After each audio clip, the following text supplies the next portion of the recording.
Mayor Cava, this is Alexander Newshow. Here's my question.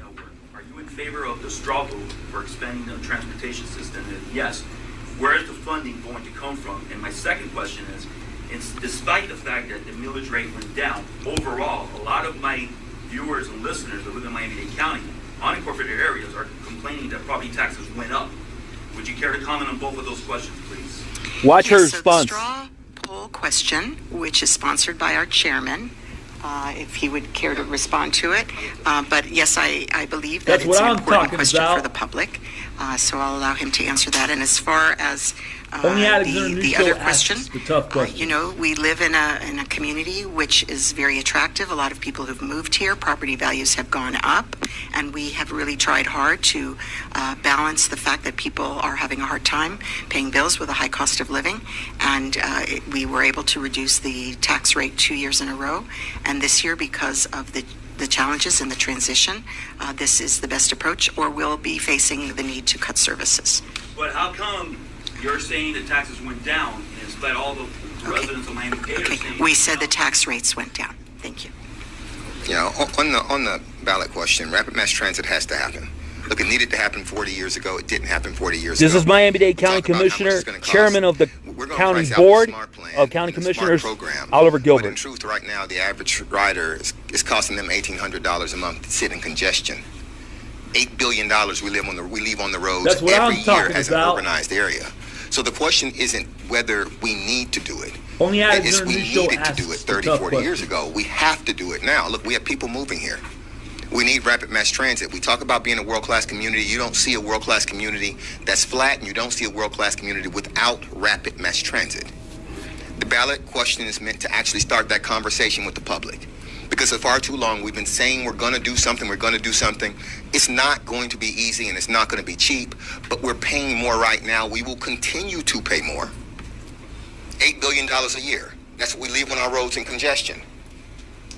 And so there's this prevailing idea that you can have something and you can continue to be very great and it's going to be free. It's not going to be free.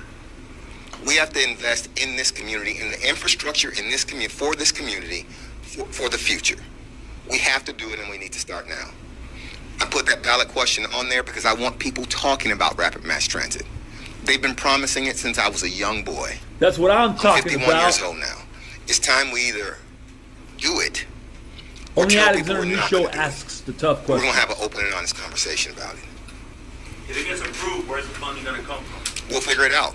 If it gets approved, we'll talk to the residents about that also. Because right now, we know they're paying. We know that they're paying. We know what it's costing to sit in congestion. And we know when you talk to the businesses, one of the things we know... That was we my know other that follow-up traffic question, this congestion time to is a Mr. problem, Gilbert. And workforce training is a problem. Where the funds Those gonna come things going from? forward from a future perspective, we have to deal with. So if it's the TID item that's on the agenda that takes money and the increase in value along those corridors and invest back in, that'll be a piece of it. We'll lean on our federal and our state partners. That will be a piece of it. But we will have to figure that out the same way we figure out everything else. Because what we know is we can't continue on this path. When we talk about housing prices going up, the reason why we have housing prices is because we don't have enough supply. We need those corridors active, and we need people building density along those corridors so that you That's can what I'm affect the talking basic about. principles of supply and demand. So it's easy for people to criticize Only and say, where's it Alexander going to come Newshow from? asks Where's the it coming tough from right question. now? People are paying it right now. They're paying it right now. And so I look forward to having a conversation with anyone about rapid mass transit because I'm going to need you to give me the alternative. Because the alternative in the past has been, let's just sit and wait and hope it gets better. It's not going to get better. It's only gotten worse. It gets worse every year. So as a community, we have to decide what we really want. Do we really want a community that can move around, that actually is resilient, that has housing, that's accessible for the people who work here? Or do we want to keep investing in a community that's going to be stuck in traffic for the next decade? We need to start doing this.